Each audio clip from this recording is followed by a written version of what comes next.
you have a question? Yeah, so how did you land on the 21 units as being permanent supportive? And the remainder, I presume, are market rate? Not market rate, still affordable housing. Still affordable housing. So permanent supportive housing is a category all on its own. Affordable housing has actually different levels of what's considered Right. affordable, right? It could be 30, 40, 50, up to 60% of the area median income. So depending on, and that'll vary community to community, project by project. So in this one here, Jennifer's going to tell you a little bit more about, who's living here and what that looks like. Yeah, so we have the 65 units. We have 1 studio, 58 1-bedroom, and then 5 2-bedroom units. They all have different rents. They are affordable, but basically for the tenant who wants to apply, they have to income qualify. So we look at their gross income and we determine which one they will qualify for.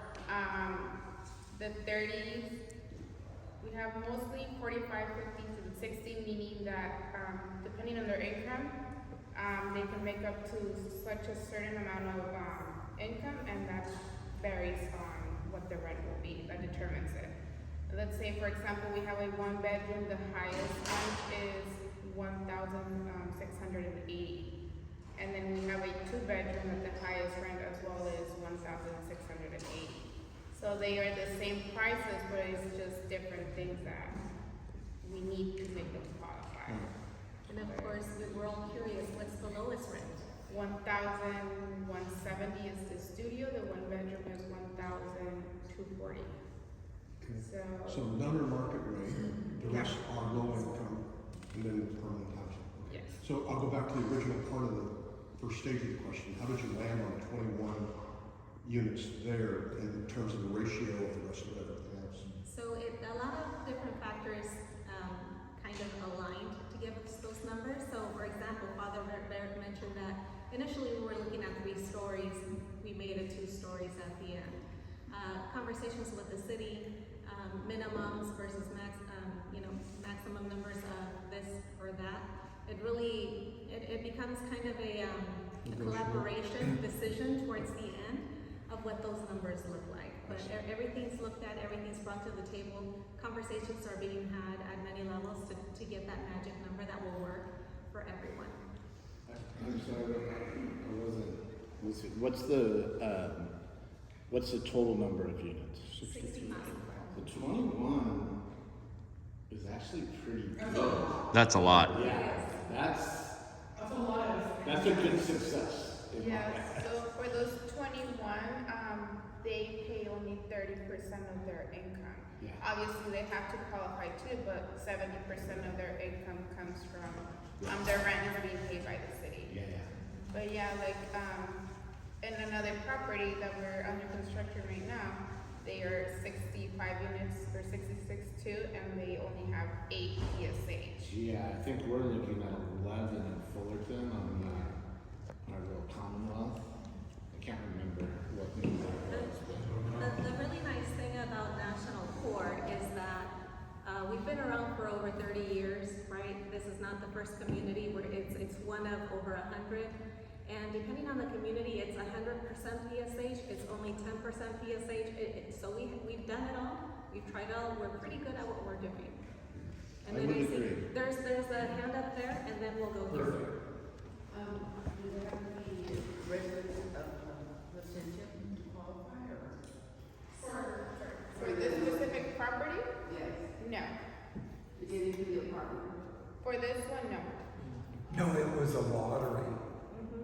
It was a lottery of people going in and applying, and they had to, excuse me, they had to be very fair about it too.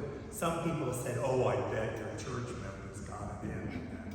No, it had to be very done fairly. In fact, none of our church members.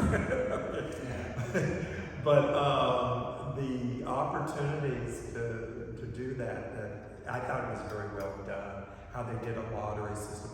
How many total? There were like 2,000? There's about 2,000 people that applied and only 20, or the 20 to 65 units are available. So, and that shares with you a little bit of what the landscape of housing, the need is, how great it is, and continues to grow. If I've been with the company now for 8 years, 5 years ago, when we would build a community, we'd have a few hundred people apply, 6 to, we'll say 900 people. Right now, it's 6 to 9,000 people apply, whether it's 65 units, 78 units, 100 units, the numbers are incredibly large. Yeah. And then you had your. My question was just how they got, how they were selected. And so you've talked about that a little bit. So you guys put it out for, you said the lottery back in. Mm-hmm. Oh, how do they apply? How Was did? it through National Core? They applied Yes, correct. through National Core. Correct. And we work with the housing authority, we work with the coordinated entry system, we work with the city. Sometimes there's a preference to do it this way, and sometimes there's a preference of you're the experts, you do it your way. So we're able to work in whatever capacity needs to be done. We'll make sure that it's there, we make sure that the right people get the help. Yes, sir. So, 65 units on, what's the net acreage of the residential? It was, excuse me, the total acreage of our area is 3.6, and it was 1.9, I believe is what has been utilized, about half. Okay, so the second question is when you started at 3-story, what was your unit count?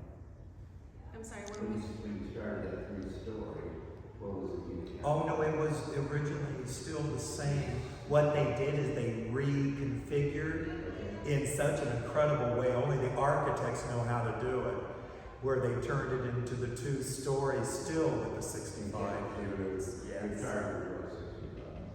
Okay. Right. So for a project to be viable, it can't be very small. That's the third question. Yeah. What's that? There has to be a threshold to make sure that it will be able to self-sustain itself, to be around for, the many generations we want it to be around for. Right.